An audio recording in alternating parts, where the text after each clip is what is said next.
Well, anyway, it's an interesting day. A lot of things have been going on. The Ukraine situation has profound geopolitical implications, and it's scared the international markets. It's very curious to me that cryptocurrencies run counter-cyclic to the. Uh, my belief is cryptocurrencies should run counter-cyclic to the stock market and all these other places, but instead they're running in pair. So as the Dow Jones goes down, as the Nasdaq goes down, as markets fall, and there's fear in the markets, Bitcoin also goes down. Bitcoin's down 15% this week.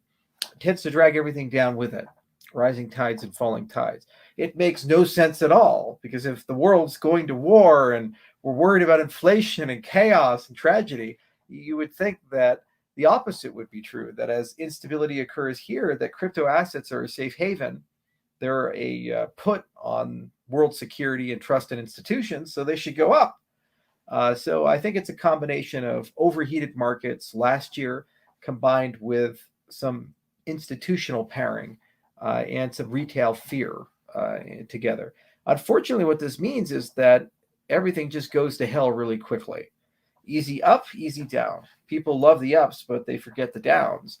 And predictably, there's been a tsunami wave of criticism coming to Twitter and other channels saying, do something, save us, save us.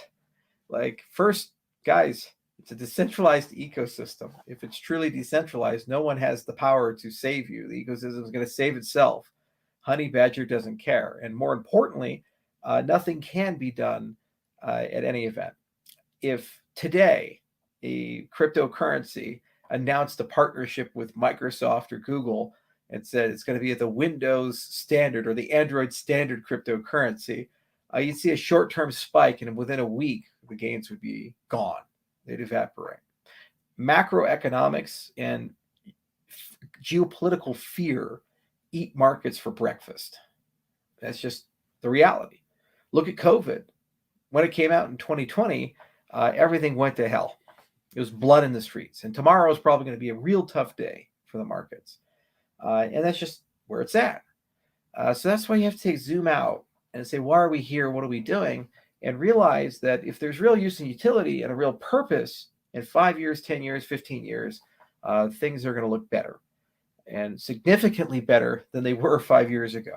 That's always been true for Bitcoin. That's increasingly been true for Ethereum. And it appears to be true for Cardano, because these are real projects with real purpose and real community.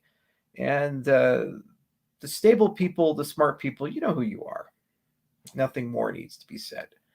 It's just sad, because you feel like you're making progress. You're finally getting adoption. And then you see these kinds of things. However, what's going on in Ukraine and elsewhere in the world where there's instability, like Sudan and so forth, is just a testimony to the need for cryptocurrencies and why we're here.